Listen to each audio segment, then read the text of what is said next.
Hə, onların da üstünlüyü, o tabloların üstünlüyü ondan ibarət ki, referensdir, review'dur, bir də view'dur. Bunların sadəcə olaraq yerinə yetirdiyi funksiyanı bir kəlmə sözlə ifadə etmək mümkündür. Ona görə də e, bu digər tablolara nisbətən daha asandır. İndi biz bu asanlıqdan istifadə edib təbii ki, biraz sual-cavab eləyə bilərik həmişə olduğu kimi. Deməli, mənə deyin görüm, biz bax sizi ilə bura qədər, yəni layouta qədər keçmişik və biz bu layouta qədər keçdiyimiz hissələrdə iki dənə gizlətmə haqqında danışmışıq. Yəni iki yerdən biz iki obyekt gizlədə bilərik. Kim deyər bu hansıdır? Məsəl üçün bir Biri mətn view'dur. fraqmentini hardan gizlədə Nerede bilərik? Home'da? View'da, biri view'dur. Yox, biz Home'dadır. keçdiyimiz yerə qədər. Home'da. Home bir de ki Home Hangisi veya Home? Bəli. Layout. Bax, Home bilməyənlər üçün veya xatırladırıq ki, əgər biz mətn fraqmentini gizlətmək istəyiriksə, bu zaman Home-da fontun dialoq pəncərəsinə daxil oluruq. Burada font bölməsində hidden əmri var. Bu mətn fraqmentini gizlətmək üçündür. Bu bir. İkincisi, Home tabının font lent qrupuna qayıtmışkən, biz burada fontun dialoq pəncərəsi haqqında keçən dərslərimizdə vaxt problemi cəhətdən danışmadıq, amma bu dəfə bir 3-4 dəqiqə buradan danışacağıq.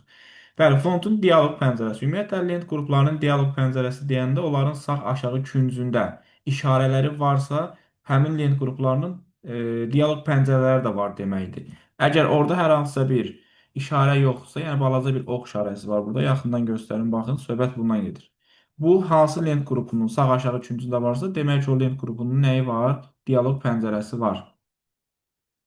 Məsəl üçün fikir verin, insert tabında Salam müəllim, axşamınız xeyir. salam. Baxın, insert tabında heç bir lent qrupunda demək olar ki, o işarəni görmür. Deməli, insert tabının dialoq pəncərələri yoxdur lent qruplarının.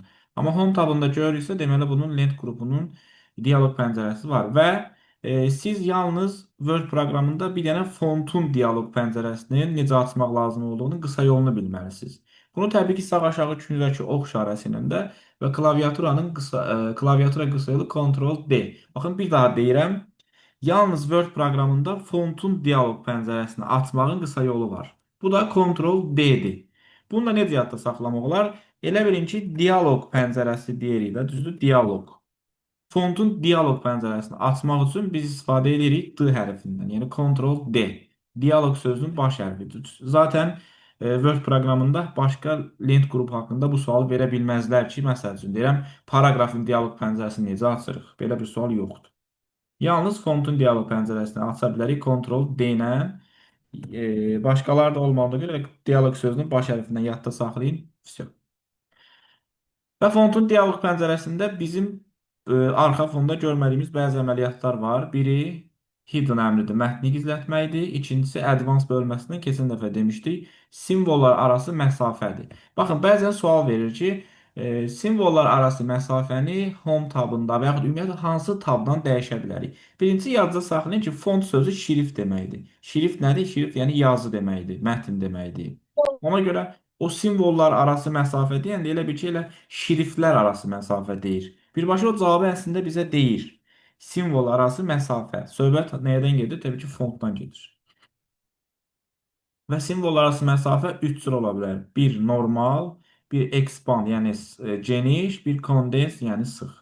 Bir də burada simvolların məsafəsi var. Sətirdə yazılmaq normaldır. Sətirdən biraz yuxarıda yazılmaq, raised, yəni yuxarıda, sətrin aşağısında yazmaq. Bu zaman fikir verin, burada görüm göstərəcəyimi? Sətir sanki yazının düz ortasından keçir. Baxın burada. Normala qoyuruq bunu. Normal yazı kimi düşdü sətrin üstünə. Biraz raised qoyursunuz, qalxır vəfri sətrin üstünə. Bax, bu da belə. İndi paraqrafın dialoq pəncərəsinə daxil oluruq. Burada keçən dəfə məlumat vermişdim. Hətta testlərin birində də bu haqda danışmışdıq. Baxın, bu nədir? Aliqment düzləndirmədir. Bu düzləndirməni biz burada da danışmışıq. Sola, sağa, mərkəzə, hər iki tərəfə. Bu burada da var. Bu heç. Sonra abzasın sol məsafəsi, abzasın sağ məsafəsi, abzasdan əvvəlki və abzasdan sonraki məsafə. Burada iki sual var ki, görmək olmur onu.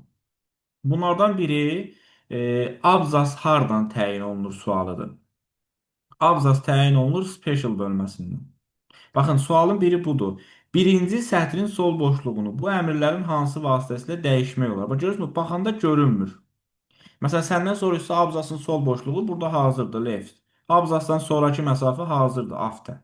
Amma deyəndə abzasın ilk sətrinin sol boşluğu, biz onu buradakı xəttkeşlə də eləyə bilirik. Amma dialoq pəncərəsində qaldıqda isə o special bölməsindədir. First line. Abzas təyin etmək də specialın içindədir. Sanki burada xüsusi suallar var, görünməyən suallar. Həm birinci sətrin sol boşluğudur, ikinci isə hangindəki abzası ümumiyyətlə təyin etmək üçün bütövlükdə sağa sola hərəkət etmək. Bəzi sətirlər arası məsafədə burada zaten yazılıb. Bu baxan kimi görünür. Line spacing. Onu buradakı əmrlə də eləyə bilərdi. Bax bu əmr.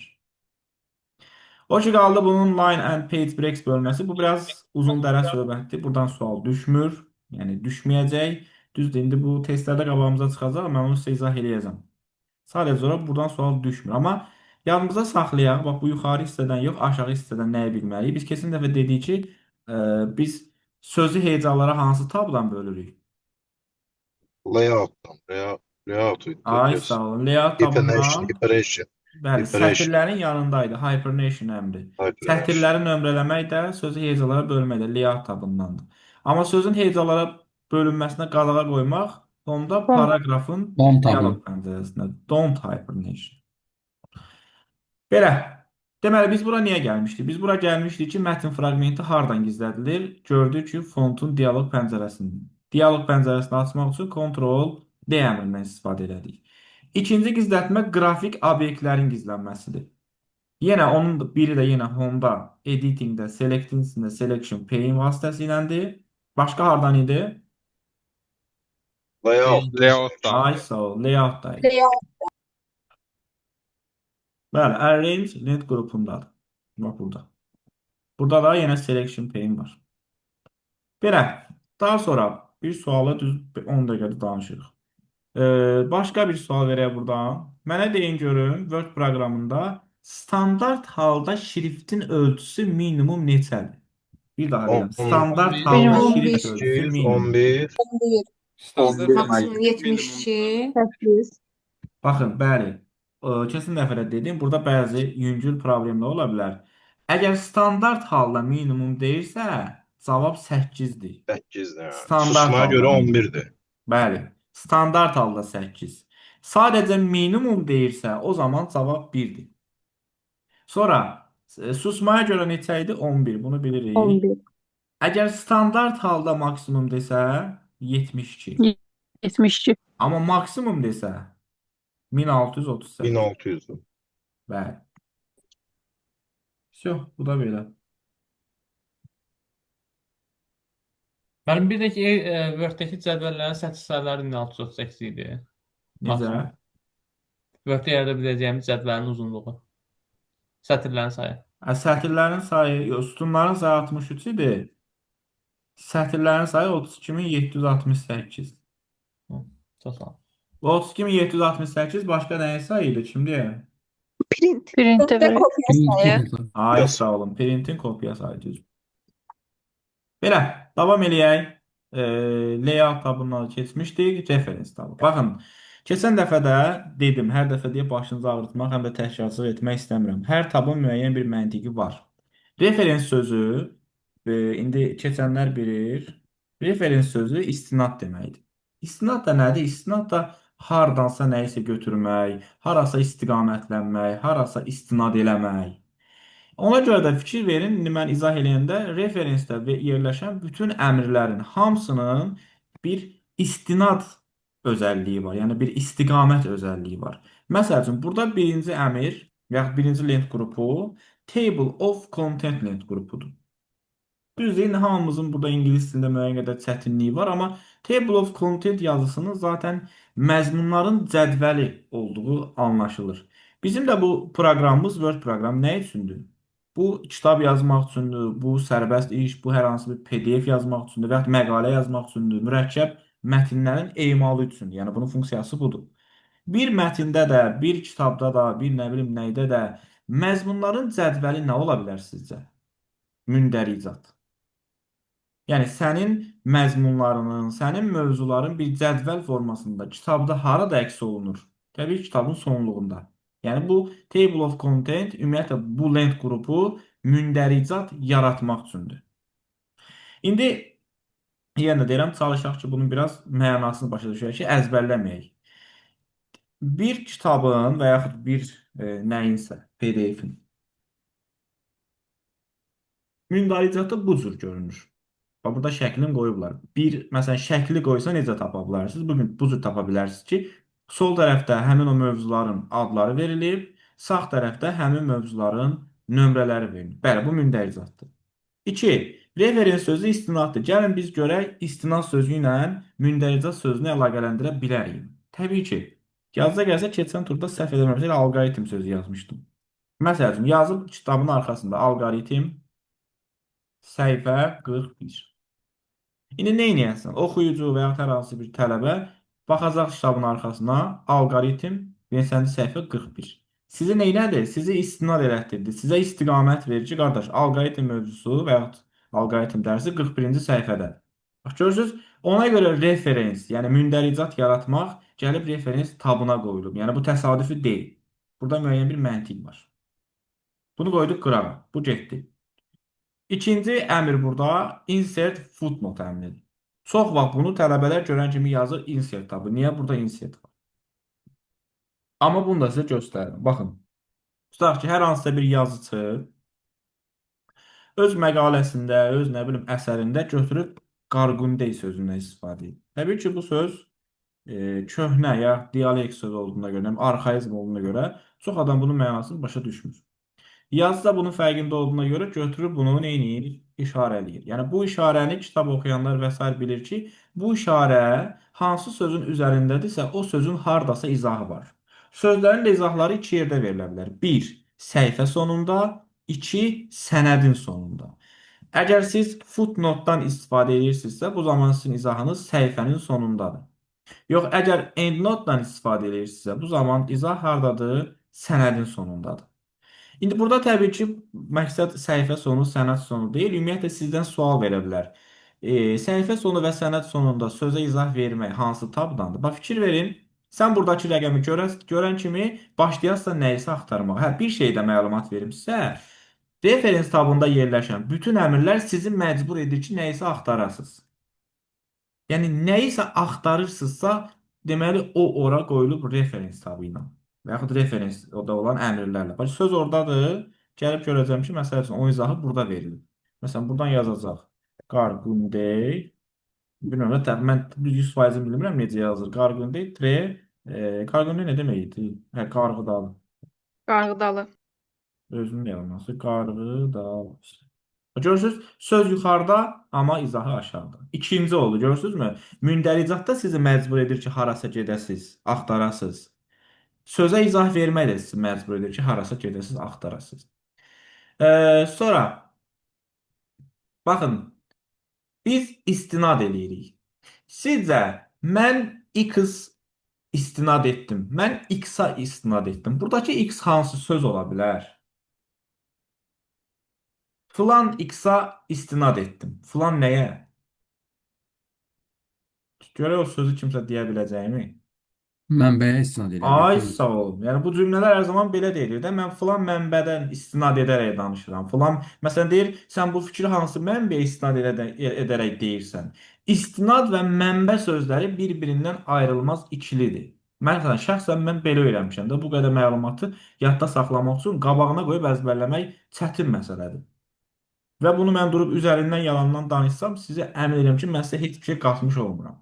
Amma sən həyatda eşitdiyin bir cümlə vasitəsilə bu suala cavab verə bilərsən. Məsəl üçün, kəsib buranı verib, tutaq ki, buranı 100% ki, verirlər, buranı kəsib. Deyəcək ki, bu hansı tabda yerləşir? Bax, burada bir dənə söz var, sort sözü. Nə deməkdir bu söz? Mənbə. Ay, sağ ol. Mənbəyə nə edirlər? İstinad edirlər. İstinad hansı tabdır? Referens tabdır. Şu cavab hazırdır. Bir daha deyirəm, burada insanın gərək biraz bəsirət gözü açıq olar. Yalandan bunu qoyum qabağıma, əzbərləyim, orada sual düşən kimi səhv yazarsınız. Amma məntiqlə yanaşanda, mənasını başa düşəndə ki, sən bilsən sort sözü mənbədir, mənbəyə də istinad edirlər, cavab çıxacaq avtomatik referens. Bu da getdi. Sonra gəlir insert caption. Caption sözü nədir? Başlıq. İngilis diliniz mənim üçün bərbadsa, caption sözünü kapşonka sözünə bənzədə bilərsiniz. Kapşonka papalı olan kurtkalara deyilir, yoxsa olmayan? Olanlara deyir də. Düzüm deyir kapşonkasını qoy başına. Yəni caption sözü başlıqdır. Təbii ki, burada başlıq başqa məqsəd üçün istifadə olur. Məsəl üçün biz cədvəlləri, düsturları, hər hansı bir şəkilləri və s. adlandırmaq üçün. Məsələn, belə bir cədvəl. Seçdim bu cədvəli, tutaq ki, riyaziyyat kitabıdır. Referens kitabından buna bir ad verdim. Məsələn, avtomatik elə table adını verdik bunu. İndi siz bir məntiqlə fikirləşin, hamıdan soruşuram. Fərq eləmir, riyaziyyat kitabıdır, Azərbaycan dilidir, nə bilim, ədəbiyyatdır. İnsan bir düsturu, bir şəkili, bir cədvəli niyə adlandırar ki? Daha rahat Daha olmaq Daha üçün. rahatlatmaq üçün Ay, istifadə sağ olun, edilir. bəli. Ümumiyyətlə bunu adlandıranlar adlandırır ki, bu tez tapılsın. Tez tapım yox ha, tez tapılsın. Riyaziyyat kitabını yazan məsəl üçün deyim, ya deyir ki, tutaq ki, orada funksiyanın cədvəllə verilmiş bir forması var. Deyir ki, bax cədvəl 5-ə. Sən də qalırsan vərəqləyə ki, görün bu cədvəl 5 hardadır. Bax görsənmi? Yenə də səni nəyisə axtarmağa məcbur edir. Yenə də səni nəyəsə istinad eləməyə, nəyəsə istiqamətləndirməyə məcbur edir. Bəli, biz cədvəli, şəkili, fiquru, düsturu ona görə adlandırırıq ki, biz onu tez tapaq. Ona görə səndən soruşanda ki, cədvəlləri, fiqurları, düsturları, şəkilləri adlandırmaq hansı tabdandır? Çox yox. 5 saniyə fikirləş ki, bir insan bir şəkili niyə adlandırsın? Bir düsturu niyə adlandırsın? Onu tez tapmaq üçün. Tapmaqla nədir? Onu axtarmalısan, istinad eləməlisən ona. Cavab çıxdı referens. Bura qədər aydındır hər şey. Sual olan var? Belə. Sonra bu cross reference əmri elə istinad deməkdir. Sözləri bir-birinə çarpaz istiqamətləndirmək. Kim deyər bu əmr başqa hansı tabda var idi? Home-da. Yaxşı Insert. fikirlər. Insert. Bəli, həm insert-də var, həm də reference-də var. Bu burada. Reference tabından bu hissəni deyim, amma belə çox önəmli bir şey deyil, çox istifadə olunan da bir şeydir. Və bu hissə məsələn bir məqalə oxuyursan, ta ki ingilis dilində, orada sənin heç vaxt qarşına çıxmadığı bir sözlər var. Həmin o sözlərin, yəni təsadüfi qarşımıza çıxdığı sözlərdən müəyyən bir lüğət, müəyyən bir ədəbiyyat düzəldir və bu hissə. Onları işarələyərək. Yəni çox önəmli bir hissə deyil. Məsələn, düşsə mən şəxsən indeksdən yadda saxlayaraq indeksləmə elə işarələmək deməkdir. Yəni işarələmək, yəni ad vermək üçün bir şeydir. Keçdik növbəti tab review tabına. Hə, review sözü nə deməkdir? View baxışdırsa, review yenidən baxış. Yəni bir növ yoxlanışdır. Hayırdır. Necə? Yoxlanış deməkdir, bəli, review. Ona görə də yadınızda saxlayın ki, məsəl üçün deyirəm, bu sual verə bəs mənim yoxlanışla Word-ün nə əlaqəsi var? Çox əlaqəsi var. Əgər bu tablardan hər hansısa biri yoxlanış olacaqsa, Word-ü yoxlayacaq. Word-də də nəyi yoxlayacaq? Word-də biz nə edirik? Təqdimat düzəldirik, elektron cədvəl yaradırıq, verilənlər bazası düzəldirik. Nə edirik Word-də? Xaridadı yox. Aysa o. Biz Word-də mətn yazırıq, biz Word-də sənəd yazırıq, biz Word-də elmi məqalə yazırıq. Kim deyər, bu dediyim şeylərin hamısını nə ilə yazırıq? Sözlərlə. Sözlə. Ay sağ olun. Yəni ki, məktəbə gələn bir yoxlanış tələbəni yoxlayar, müəllimi yoxlayar və s. Hərbi hissəyə gəlmiş bir yoxlanış həmin hərbi hissəni yoxlayar, nə bilim, əsgərləri yoxlayar və s.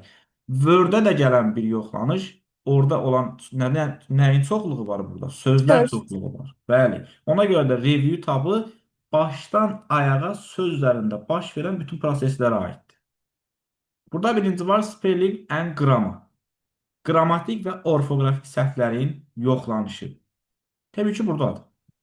Qrammatik səhvlərin altından yaşıl dalğalı xətt, orfoqrafikin altından qırmızı dalğalı xətt çəkilir. Sonra bunun qısa yolu nə idi? Kim deyər? F7 idi deyəsən. Ay, sağ ol. F7-dir. F7 sinonimdir. Bəli. İkinci gəlir Sezarius. Sözün sinonimləri. Və görürsənmi? Sözün sinonimləri. Birinci sözdə qrammatik orfoqrafik səhvləri tapılır. İkinci sözün sinonimləri. Bunun da bəli, qısa yolu Shift F7-dir. Bəzən tələbələr qarışdırır. Bax, qoyun bunu da qeyd edeyim. F7 ilə biz bəzən Shift F7-ni qarışdırırıq. F7 yoxlanışdır. Sadəcə qrammatik və sair səhvləri yoxlayır. Amma Shift F7 sinonimlərdir. Əmsalı sinonim sözündən bu söz sözünü uyğunlaşdırın. Sonra word count. Nədir word count? Statistika. Sözlərin sayı. Burada əks olunur. Şimdi yəni word count pəncərəsində nələr yerləşirdi? 4S1A. 4S1A. Yəni Sətir, səhifə, Sətir, simvol, səhifə, söz. simvol, söz. Abzas. ay sağ olun, bəli. Sətir, səhifə, söz, simvol, abzas. Sonra gəlir read aloud. Nədir bu? Sözü ucadan oxumaq. Bax, qəsdə deyil, amma hamısının əvvəlində Mətiyə sözü. səsli oxumaq. Səsləndirmə. İngilizce okuyur. Ay sağ olun, bəli. Sözü ucadan oxumaq üçündür. Təbii ki, bizim dili dəstəkləmir, bu da ingilis dilini dəstəkləyir. İndi mən də həmişə bildiyim bir söz var, onu yazıram buraya. Yaxşı, bunu da bilirəm. Bunu bilməyənlər də var deyəcəyim. Çünki mümkün bunu bilməyən olmaz. Bax, bu bizim tutaq ki sözdür, düzdür? Bunun vasitəsilə bunu uzadan oxuduq. Görək sizə səsi gəlir. Biraz sürətli olur. Bax, burada görürsünüz, onun sürəti də var. WhatsApp-da olduğu kimi. Biraz artırırsınız, azaldırsınız da özünüzdən asılı. Məsələn, qoyuram aza. İndi biraz daha yavaş oxuyacaq. Səs gəlir sizə. Bəli gəlir. Gəldi. Yox, bu da belə. Sonra check accessibility. Check accessibility check-up, yoxlanışdır. Bu əslində biraz qəribə məsələdir. Bilmirəm, heç bu mən yoxlamamışam. Eləyənlər dedi ki, tam o effekti vermir.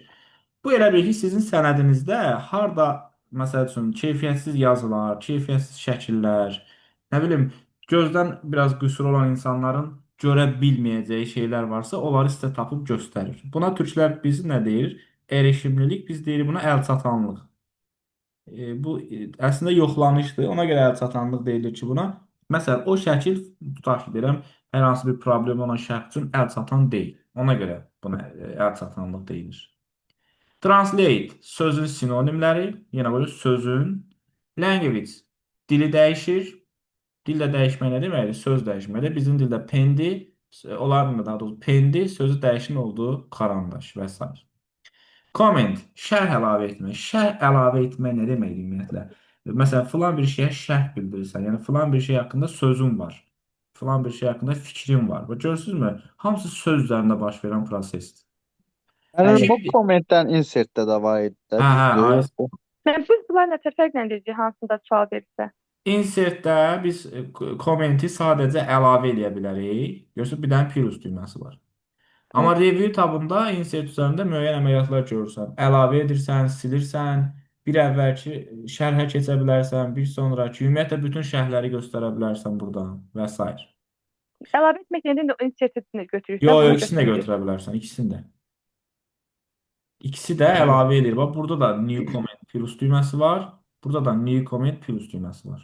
Sadəcə o əlavə eləməkləri ortaqdır. Amma qalan bütün proseslər hamısı review'dandır. Kim deyər? Bu track change əmri nə idi? Dəyişikliklər Dəyişənləri izləmək. Ay, Dəyişikliklər sağ ol. üçün Dəyişikliklərin izlənilməsi. Bunları izləyir. Bəli, nə deməkdir bu? Bu elə bir ki, bir sənəddir. Məsələn, iki dənə tutaq ki də professor, riyazi analiz müəllimləri oturub nəsə bir kitab üzərində işləyirlər. Bu kitabı ortaq şəbəkədə paylaşa bilərlər və yaxud eyni bir evdə ola bilərlər, eyni bir kompüterdən istifadə edə bilərlər. Bax, bu track change, yəni o dəyişiklik əmrini aktiv eləyəndə nə baş verir? Əgər, məsəl üçün deyirəm, ta ki, alimin biri gəldi, filan bir yerdə seçdi mətni, dedi, bu biraz qalındır, gəl bu biraz, ta ki, və yaxud əyri yazın, bunu maraqlı görünsün. Əgər o əmr aktivləşibsə, review. Sonra ikinci bu mütəxəssis gəldi, baxdı ki, yox, burada əyri olması daha yaxşıdır. Onu, əgər razıdırsa bunun etdiyi ilə, onu qəbul etməlidir. Yox, razı deyilsə, onu rədd edir. Avtomatik rədd edən kimi qayıdır əvvəlki vəziyyətdə. İndi burada aktiv eləməmişik, ona görə burada deyir ki, heç sizin sənədiniz yoxdur. Compare, iki sənədin müqayisəsi. Müqayisə, yəni iki sənədi yanaşı qoyub yoxlayırsan ki, görün bununla bunun fərqi nədir və bunda etdiyim dəyişikliklər əvvəlki nisbətən necədir. Bir də bunun pəncərəsini sizə verə bilərlər. Kim deyər? Demişdik ki, bunun pəncərəsini verirsə, hardan biləcək ki, bu review tabındadır? Revisdən. Bir vasitəsilə. Ay sağ ol. Burada az qala review sözünü yazırmış. Görürsünüzmü? O elə review sözünə oxşayır. Bu da review tabu. İndi inşallah fərqi yoxdur, onlayn əyani 100 dənə qəbul tipli Word quiz üzərində işləyəcəyik hamı ilə bir yerdə sabahdan etibarən. Bir də ki, mən qrupa 200 dənə birinci turda olduğu kimi bax ona baxıb qəbulda olan Word suallarını yazmamaq qeyri-mümkündür. Bax indidən deyirəm qrupa da bunu atacağam və səs də göndərəcəm. Mən inşallah sabah qrupa düz 200 dənə Word testin izahını atacağam. Yəni bunu heç YouTube-da da axtarsanız tapmarsınız. Mən Bu sabah 200 nə dənə işləyəcək də gələndə? hə. 200 dənə sualın içindən və yaxud mənim sizə işlətdiyim o 100 dənə sualın içindən düşəcək qəbula. Yəni buna əmin ola bilərsiniz. Əgər sizlə bir prinsipləri yoxdursa, sizləri kəsmək istəmirlərsə, bu dediklərimə baxsaq kifayət. Da gedib özünüzü öldürməyə ehtiyac yoxdur. Və nəhayət bizim ən gözəl, ən üzü yola olan lent tablarından biri. View. View sözü nə deməkdir? Baxış, Baxış görünüş. gör. Ay sağ olun. Görünüş. Ona görə də bu view tabı iki dənə əsas belə deyək, əmrləri öz üzərində saxlayır. Biri görünüş rejimləridir. Mən çox belə necə deyirlər o söz var ya bizdə məətəl qalıram ki, məsələn tələbənin ingilis dili mükəmməldir. View sözünün də görünüş, nə bilim baxış olduğunu çox möhtəşəm də bilir. Götürüb sual verir ki, aşağıdakı tablardan hansı vasitəsilə məsəl üçün Word-ün indi Dövlət İmtahan Mərkəzi belə yazır da Word Method prosessorunun və yaxud Office proqramının görünüş rejimlərini dəyişmək olur. Götürüb yazır insert. Götürüb yazır reference. Yəni biz bilmirik. Sən də bu mükəmməl ingilis dilini baxan kimi tutmalısan axı view tabında yerləşə bilər də görünüş rejimləri.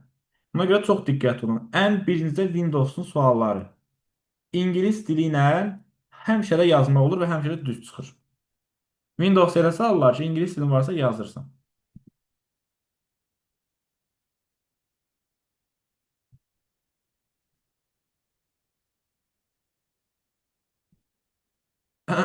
Belə. İndi başlayaq Word-ün. Yox, işləməlidir. Məntiqiniz işləməlidir. O çox gözəl bir söz var. İndi şöyle. Deyir ki, insan ən belə deyək, necə idi o? Hə, ən cəsur qərarlarını ən çarəsiz anlarında verməlidir. Yəni normalda sən heç vaxt durub, məsəl üçün mən tutaq ki, heç vaxt mən durub bir canavarın üstünə yüyürmərəm də. Yəni normal adam bunu niyə eləsin ki? Amma sən bir canavarla tək qalmısansa meşədə, o da sənin üstünə gəlirsə, sən bilməlisən ki, bundan qaçmaq mümkün deyil. Yəni sən də buna qarşı mübarizə aparmalısın. Ona görə özünüzü toplamalısınız. Nə bilim, heç vaxt olmadığınız qədər diqqətli olmalısınız ki, yəni bu imtahandan inşallah üzə çıxasınız. Ona görə ora girəndə bir canavarla mübarizə aparılmış kimi, bir canavar ruhlu insan kimi, əzmkar bir insan kimi heç nədən qorxmayaraq, yəni sanki otaqda bir dənə siz varsınız. Düzdür, mən bilirəm, bunlar asan məsələlər deyil. Amma insan istəsə hər şey eləyə bilər. Çünki hər şey insanın beynində başlayıb və orada da bitir. Bütün streslər də, bütün problemlər də, hər şeydir. Bu gözəl bir söz var, deyir, problemin varsa, həlli varsa, deməli problem yoxdur. Problemin varsa, həlli yoxdursa, yenə də problem yoxdur. Yəni heç bir halda problemə görə həqiqətən pis olmağa dəyməz. İnsan düşünməlidir, çıxış yolu axtarmalıdır, amma bütün pis düşüncələr bizim bədənimizə, bizim orqanizmimizə ziyan vurur. Ona görə çalışın ki, biraz müsbət, optimist olun. Belə, ViewTab özündə görünüş rejimlərini saxlayır. Word proqramının nazlı çox 5 dənə görünüş rejimi var. Bunları təbii ki, mən götürüb sizə verməyəcəm. Gəlin, əziyyət çəkin, əzbərləyin. Bunun üstə bir möhtəşəm qaydamız var ki, sizə əmin edirəm ki, sizdən başqa bunu heç kim bilmir. Yəni, bunu sizə əmin eləyə bilərəm. Ki, bilməyənlər də indi öyrənəcək. Word bu. Baxın, bəli, Word proqramının görünüş rejimləri. Biri web layout'dır. Biri outline'dır. Biri read mode'dur. Biri draftdır. Bax, bura qədər, bəli, Sənan demiş, bura qədər bizə Word sözün verir. Bundan gözəl nə ola bilər? Yəni, bundan gözəl təsadüf mən görməmişim hələ ki. Təbii ki, dərsdən söhbət gedirsə. Yəni, bir proqramın görünüş rejimləri onun elə öz adını yarada, həqiqətən bu Allahın bir lütfüdür sanki bizə. Bəli, Word proqramı, görünüş rejimləri həqiqətən Word yaradır. Fikir verin, necə gözəldir. Word. Yəni, bu bizə çox kömək edir. Bir dənə burada gəlir, işləri korlayır, o pinit layout. Amma biz o pinit layoutun da hər işdə bir xeyir var deyib, neyinirik? İşin korlamasına pis baxmırıq. Nədir bu işdə xeyir? Əgər Word proqramının sonunda qalırsa print layout, demək ki, bu bunların cərgəsinə qoşulmaq istəmir. Görəsən bu print layoutun özəlliyi nədir ki, bunlardan kənarda qalır? Kim deyər? Susmaya Hər görə iki onda. qrup eləyir. Ay sağ ol. Ona görə də özəlliyi var ki, susmaya görə. Bunu yəqin ki, bilirsiniz də dəfədən o gündən bura demişik. Susmaya görə proqram ilk dəfə açılanda. Bax fikir verin, bayaqdan heç bir görünüş rejiminə əl vurmamışıq.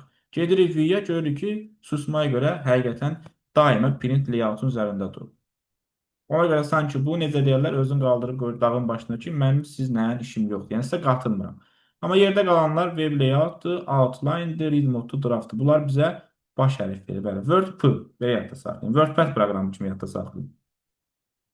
Web layout görünüş rejimi. Nədir bunun özəlliyi? Bunun özəlliyi odur ki, yəqin ki, hamımız internetdə hər hansısa bir Wikipedia'da falan nəsə axtarmışıq. Fikir verin, internetdə səhifə anlayışı yoxdur. Məsələn, buradakı kimi birinci səhifə, ikinci səhifə belə şey yoxdur. Bax, görürsən, birinci səhifə qutarır, xətt, keçdi ikinci səhifəyə və s. İnternetdə belə şey yoxdur. Nə vaxt ki, siz indi görsəniz ki, açmısınız Word-ü, səhifələr falan itib, düz bir dənə A4 formasındadır, o dəqiqə gedin view-ya. Çünki onu keçirdiblər web layout görünüş rejimi. O fikir verin, yoxdur səhifə falan. Sadəcə olaraq bir dənə A4 formasında olur. Başqa necə də tapa bilərik? İndi birazdan onu da izah edəcəm başqa cür. Yenə qayıtdı print layout-a. Növbəti görünüş rejimi nədir? Növbəti görünüş rejimi outline-dır. Outline sözü struktur deməkdir. Struktur nə deməkdir? Struktur bir şeyin təməli, fundamenti. Word proqramında da bayaq dediyim kimi biz nə ediriksə nə edək? Onun fundamenti nə olmalıdır? Mətin. Onun fundamenti yazı ola bilər. Sadəcə outline-ı vuranda Word proqramı özünə qayıdır. Qayıdır öz strukturuna, öz təməlinə. Bax fikir ver, indi mən view tabından outline rejimini vuracağam. Bax burada. Bax, vurdum. İtdi hər şey. Ancaq nə qaldı? Mətin. Fərqi yoxdur. Şəkil olsun, fiqur olsun, hər hansı bir qrafik formada obyekt, 3D model olsun, fərq eləmir. Siz outline rejiminə keçirsinizsə, avtomatik hər şey itəcək və bir dənə mətn qalacaq. Və bu mətnlərin qabağında da müəyyən bir işarə qoyulur. İşarələr də ona görə qoyulur ki, siz burada abzasların yerini bir-birindən dəyişə biləsiniz. Bilmirəm, nə məqsəd üçün ola bilər bu, amma hər bir halda belə bir özəlliyi də var. Və yalnız outline rejimində, yalnız bir görünüş rejimində outlining adında əlavə tab açılır.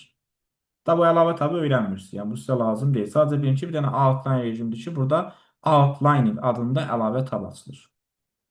Və hər bir abzasın qarşısında müəyyən işarə qoyulur. Məsələn, bu fikir ver, hər bir abzasın qarşısında müəyyən işarə qoyulur. Yəni abzas sözü bir dənə outline görünüş rejiminə aiddir. İkisi də nə ilə başlayır? A ilə. Abzas, outline. Всё. Onu da bir özümüzün işarələyə bilərsən ki, hə, abzas sözü gördümsə, outline. A, A. Bu da getdi. Sonra print layout görünüş rejimi. Bu görünüş rejimi çap görünüş rejimidir. Yəni sənədiniz print layout görünüş rejimində necə görünürsə, çapda da elə görünəcək. Məsələn, outline-da necə görünürsə, çapda elə görünmür. Çünki outline-da bu fiqur burada yox idi. Görür, gizlətdi bunu, yoxa çıxartdı. Amma print layout-a qaydanda görürsən ki, burada fiqur var, deməli çapda bu fiqurda çıxacaq. Bəli, print layout, yəni Word necə görürsünüzsə odur. Danışmağa ehtiyac yoxdur. Lent tabları, nə bilim xəttkeşlər, aşağıda vəziyyət sətri və s. Sonra bir dənə bizim burada qaldı, iki dənə qalıb. Biri read mode-dur. Read mode-da da lent tabları falan heç də görünmür. Hər şeyi yığışdırır. İpucu nədir? Bax görürsünüz, burada da sol orta küncdə də, sağ orta küncdə də, daha doğrusu ortada. Bunu vərəqləmək üçün bizə burada işarələr qoyub. Baxan kimi görməlisən ki, bu oxu rejimidir. Başqa heç bir rejimdə bu yoxdur. Bu rejimdən də escape vuraraq çıxa bilərsiniz. Və yaxud view-ya qayıdıb oradan keçə bilərsiniz təzədən print layout-a. Sonra, nəhayət sonuncu draft. Draftla outline eynidir. O kopyadır. Bax, fikir ver. Hər ikisində qrafik obyektlər görünmür. Kim deyər, fərqi nədir? Abzas işarələri yoxdur. Ay sağ ol. Outline kimi qabağından işarə qoyulmur. Əgər bunun da qabağından işarə qoyulsaydı, mən bayaq oranı vurğulamazdım ki, outline-dadır abzas sözü. Sən deyər ki, müəllim, nə oldu da bu draftda da oldu ki, bəli, yalnız outline-dadır ki, qabağından işarə qoyulur. Amma qalan bütün hər şeyi üst-üstə düşür. Bir də tab açılmaq söhbəti var ki, o şeydə əlavə tab açılır. Outline-da əlavə tab açılır. Sonra bir dənə də burada bizim qaldı. Hansı görünüş rejimində hansı xəttkeş görünür? Qəbula 2-3 dəfə düşüb və çox aktual suallardan biridir. Təbii ki, bunu mən dəfələrlə izah eləmişəm. Əslində yalan deməyim, bu mənim qaydam deyil. Ümumi ortaqda gəzən qaydadır. Belə əvvəldən dərs keçən müəllimlərin xəbəri var, amma çox belə lap çox müəllim də bilmir açığı bunu. Bu nədir? Əgər e, görünüş rejiminin sonunda hər hansı bir t hərfi varsa, orada t-ların sayı qədər xəttkeş görünür. Yəni web layoutda neçə xəttkeş görünür? Bir dənə. Məsələn, draft. Görsən sonunda t hərfi var. Deməli burada bir dənə xəttkeş görünür. Sonra print layout. 2 dənə. Bəli, burada 2 dənə t hərfi var. Deməli burada 2 xəttkeş görünür. İndi olmayanlar read mode. Sonunda t yoxdur. Deməli xəttkeş də yoxdur. Aslan. Burada da yoxdur. Deməli xəttkeş də yoxdur. İndi başqa bir problem nədir? Sual verə bilər. Hansı görünüş rejimində və ya rejimlərində üfüqi xəttkeş görünür? Web layoutdan drafta görünür də bir dənə görünür. Yox. Print layout'da da görürəm. Hər üçündə görünür, Bəli. sadəcə Ay sağ olun. Baxın, bu tək xəttkeşlər, tək görünənlər üfüqüdür. Üfüqi. Onlarda şagiri yoxdur. Bəli, cüt görünənlər həm üfüqü, həm şagülü. Şagirəm. Ona görə sual versə, hansında üfüqü görünür? Hər üçündə. Print layout, draft, web layout. Hansında yalnız üfüqü görünür? İkisində. Web layout, draft. Hansında yalnız şagülü görünür? Printlər. Print layout. Yox, hansında şagülü görünür? Yalnız deyə bilməz. Hansında şagülü görünür? Bəli, o da print layout. İşte görünüş rejimlərindən ancaq bu düşə bilər. Bu da getdi. Sonra növbəti view. Nədir? Baxış, görünüş və s. Ona görə bizim bu görünüşümüzdən kənarda saxlaya bilərlər və yaxud görünüşümüzdən gizli saxlaya bilərlər. Nəyi? Xəttkeşi. Yəni xəttkeşi gizlədib göstərə bilərik. View tabından. Göstərmək zaten budur. View, baxış. Tor xəttlərini gizlədib göstərə bilərik. Və bir də nəyi gizlədib göstərə bilərik? Naviqasiya. Naviqasiya panelini başqa nə ilə aça bilərdik? Home'da editingdə Zor görürəm. Ctrl F ilə, bəli. Elə orada Ctrl find var idi, oradan aça bilərdik. Ctrl F və yaxud view tabında naviqasiyamı buranı açıb bağlaya bilir. Bir dənə qaldı bizim son hissə window. Bir daha deyirik. View nədir? Baxış. İnsan hardan baxar? İnsan pəncərədən baxar da, düzdürmü? Ona görə bütün pəncərələrlə bağlı əmrlər hamısı view tabındadır. View, Kənan, sən yəqin bu sənədin tor xəttləri yalnız view-dandır. Amma cədvəlin tor xəttləri burada da var, görürsən? Dəqiqə. Home tabında cədvəlin tor xəttlərini gizlədib göstərə bilərik. Və bilməyən bunu qeyd eləyər. Home tabında bu abzası çərçivəyə alan əmr var, paragraf lent qrupunda. Buradan cədvəlin tor xəttlərini gizlədib göstərə bilərik. Buradan daha doğrusu. Amma bu sənədin deyil. Sənəd yalnız view-dadır.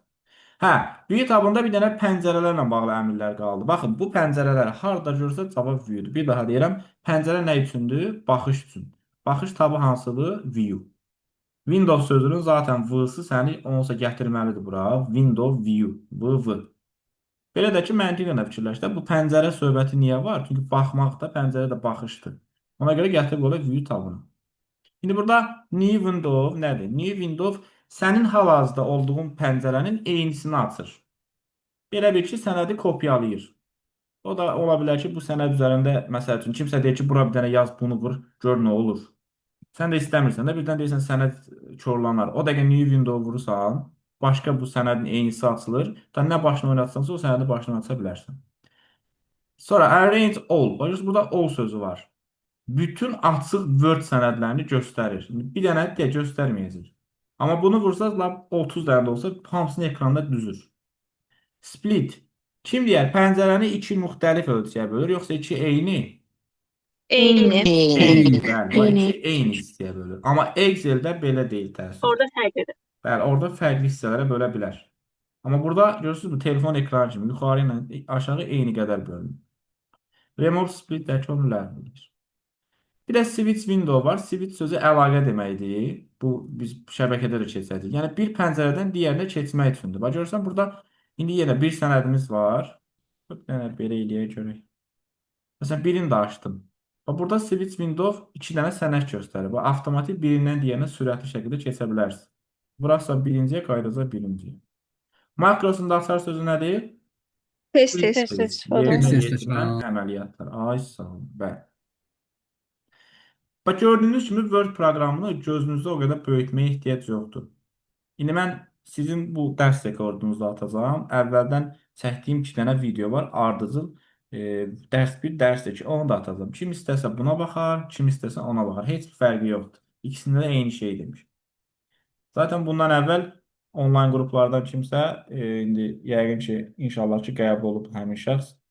Deyib ki, müəllim bizə köhnə bir dərslərin videosunu atır. Salam əsgərim, ekranı yazma, zəhmət olmaz.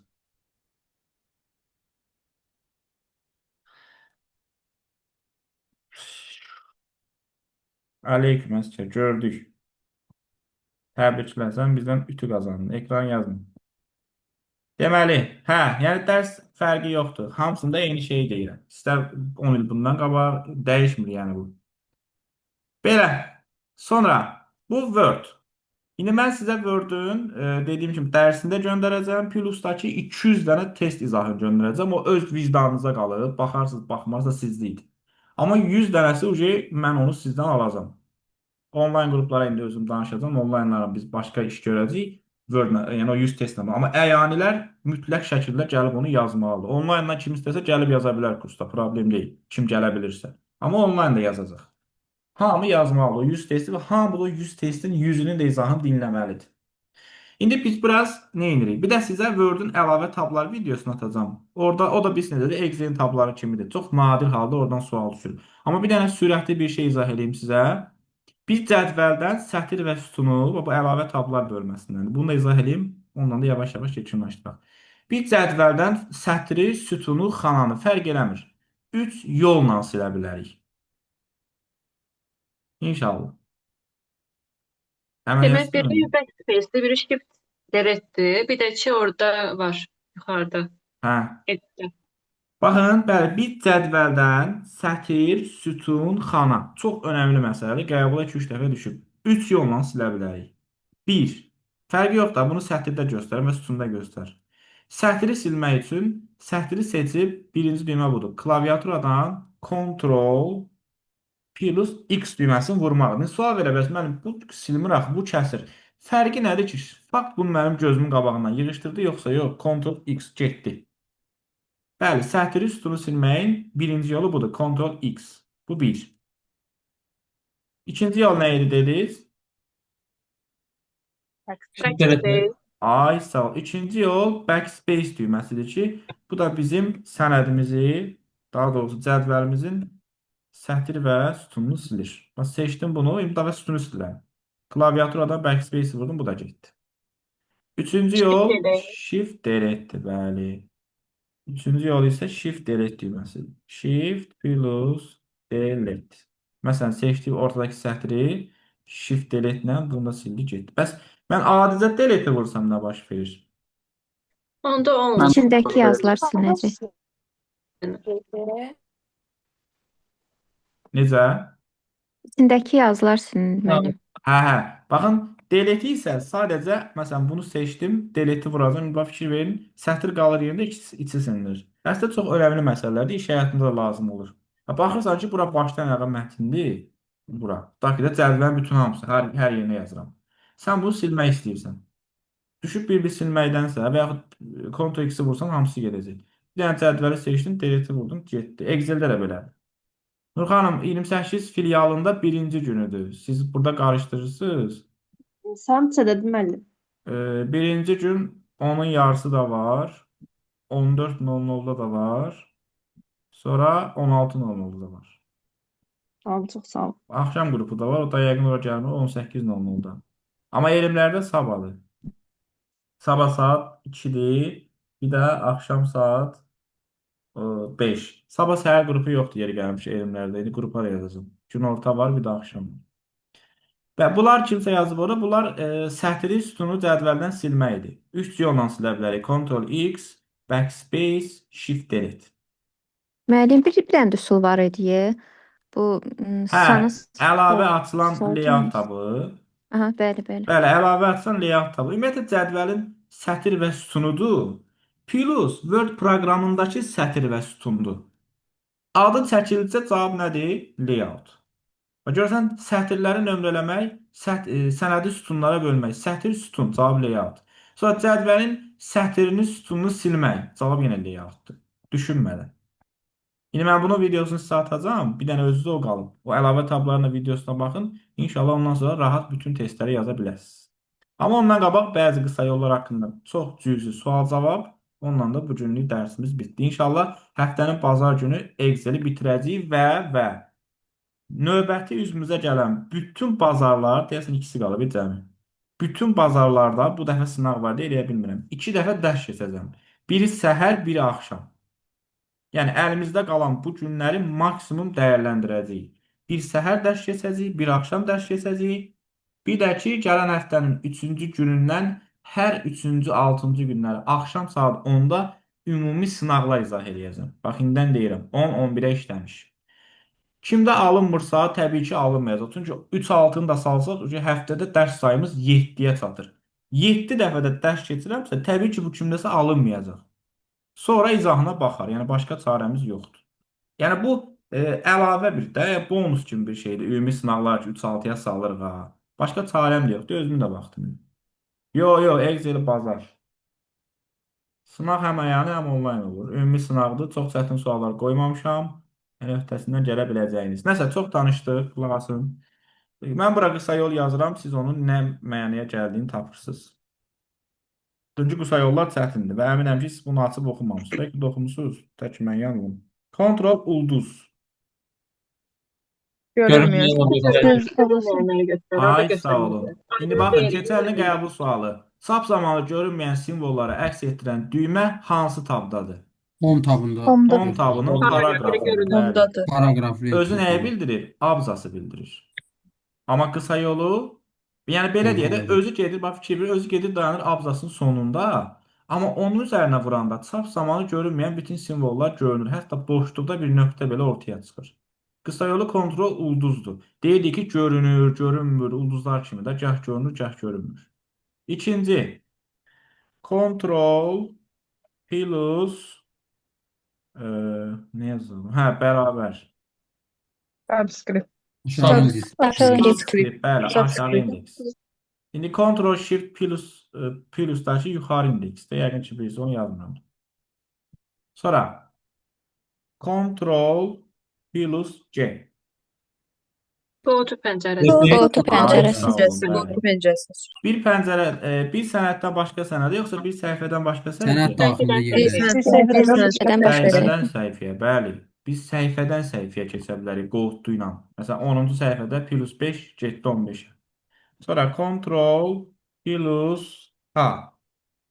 Hyperlink. Link, Bəli, hyperlink. link.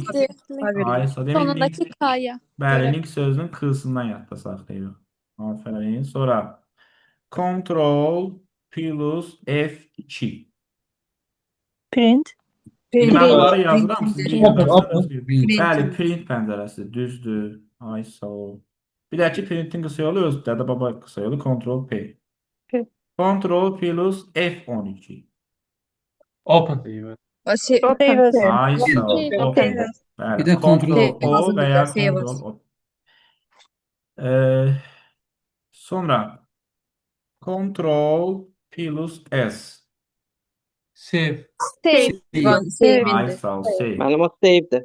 Bəli, indi mənə deyin görüm. Hansı iki halda save-i vuranda save as pəncərəsi açılır? İlk dəfə açanda. Sənədi Bir dəfə olduğu sənəd sənəddə açacaq. saxlayanda. Ay, sağ ol. Read-on Bir rejimində dəfə ya. açanda, bir də read-on Read-on rejimində. rejimində. Read-on rejimi.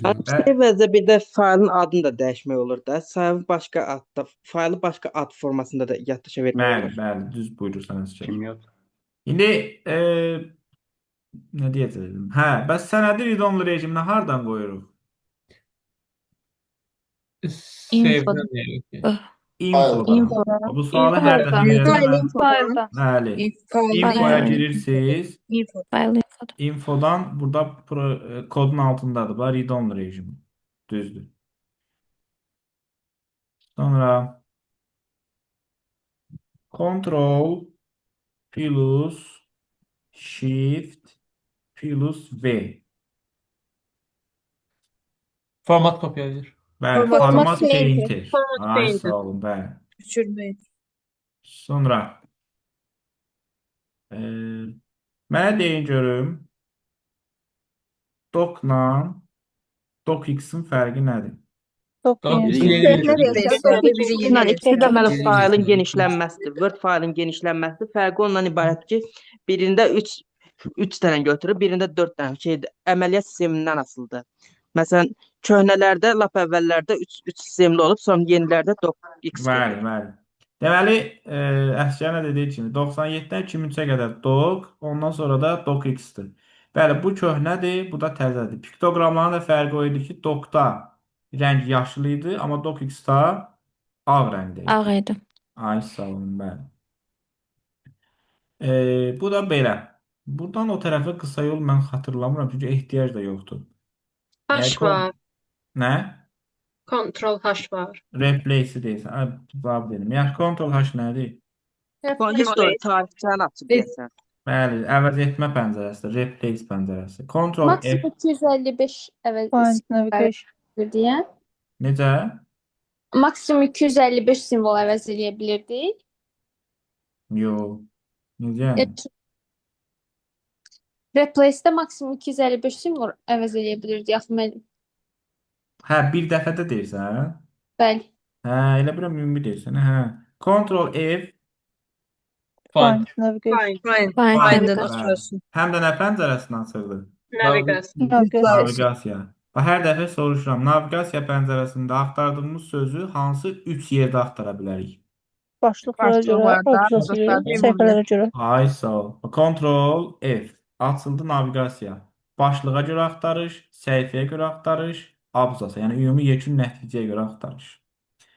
Bu qədər əziz tələbələr. Yerdə qalan bütün xırdapara məsələləri özünüz üçün mən test üzərində həll edirəm. Yəni bizdən soruşanda ki, aşağıdakılardan hansı məsəl üçün deyirəm, printin qısa yoludur. Biz oradakı bütün qısa yolların hamısının kimə, nəyə aid olduğu haqqında danışacağıq. Yəni 100 dənə quizimiz var, 100 sualdan ibarət quizimiz var.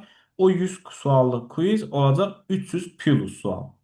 İnşallah bunların hər birində sabahdan etibarən başlayacaq icra eləməyə. Eyni şeyi Excel üçün, eyni şeyi Power üçün, Access üçün, Local üçün, Global üçün, Windows üçün və s. hamısını bir-bir qəbula qədər yerinə yetirəcəyik. Bundan əlavə təbii ki, bizim ümumi sınaq izahlarımız da olacaq.